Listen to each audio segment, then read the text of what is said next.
Je vois Gowinski juste à côté, donc Steve ne doit pas être bien loin. Ah ben le voilà qui rappelait, qui nous rejoint.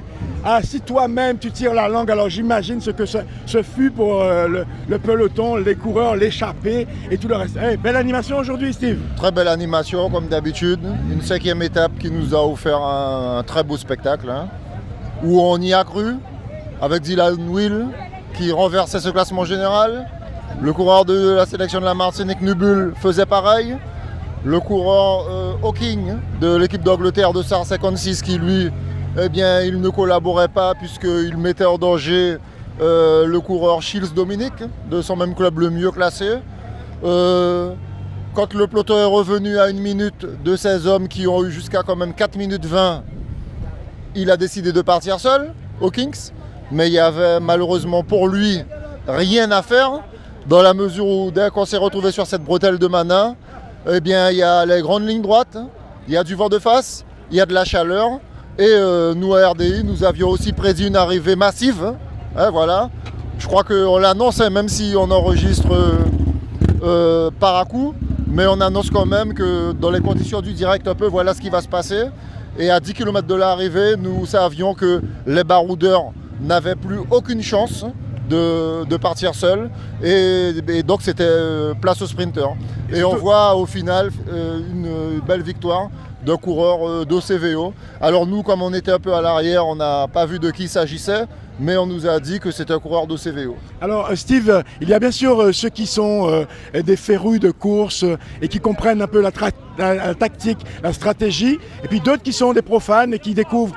Est-ce que vous pouvez leur expliquer pourquoi, lorsque le peloton revient, ça revient si vite, ça revient si fort? Alors écoutez, là on a assisté à un espèce de jeu de poker monteur, hein. Le peloton, le maillot jaune, le coureur Aurel de la Hollande, il est entouré de 6 équipiers. L'équation, elle est simple. Il a 6 équipiers avec lui. À l'avant, il y a 3 hommes. 3 hommes à l'avant, 2 collaborent.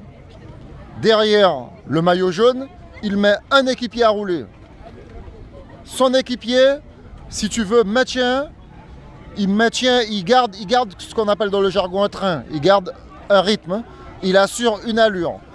Comme il se retrouve seul face à 2 équipiers, à 2 adversaires devant qui roulent, les 2 adversaires, eh bien, ils prennent du temps. Mais les 2 adversaires, ils vont prendre du temps, mais ils ne vont jamais compter jusqu'à 10 minutes d'avance. Et après, si tu veux, c'est un jeu de poker menteur. Pourquoi? Parce qu'on s'amuse et on joue un peu à l'usure. Et ensuite, une fois que l'écart devient trop conséquent, eh bien on a à nouveau l'équipe d'OCVO qui, elle, a envoyé un seul coureur, alors qu'elle aurait pu envoyer 2, voire 3, voire 4 coureurs roulés, juste pareil, pour tenir l'allure. Et ce qui s'est passé, c'est que les 2 hommes de tête, en tout cas les 3, mais les 2 qui collaboraient, eh bien, à l'usure, ils se sont fait avoir. Voilà, donc c'est de la stratégie, c'est de la tactique. Et puis ce qu'il faut dire, c'est qu'une fois que le peloton revient, ils sont groupés, donc la prise au vent est différente. Ça arrive comme une locomotive, c'est comme si on avait un wagon.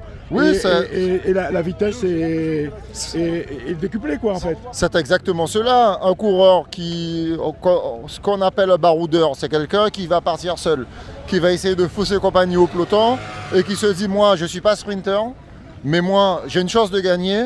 Et pour gagner, il faut que j'arrive à m'extraire de ce peloton. Donc on a vu derrière eh bien, d'autres équipes qui avaient d'autres intérêts, comme OCVO qui ont des sprinters. On a aussi l'équipe du VCS 50 qui lui aussi a des sprinters dans son équipe.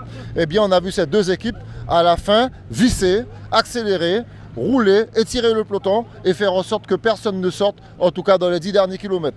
Ces équipes de sprinters ont plombé la course, on va dire, dans les 10 derniers kilomètres et ça leur a donné raison, puisqu'à l'arrivée, on a la belle victoire de coureurs d'OCVO.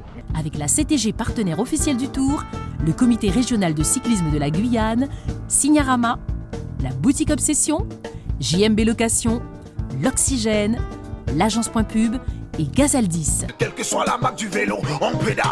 Pédalez vélo, pédalez vélo. Échappé du maillot blanc grâce à ses coéquipiers. Tour de Guyane 2022. Soutenez l'esprit d'équipe avec la CACL, partenaire du maillot blanc.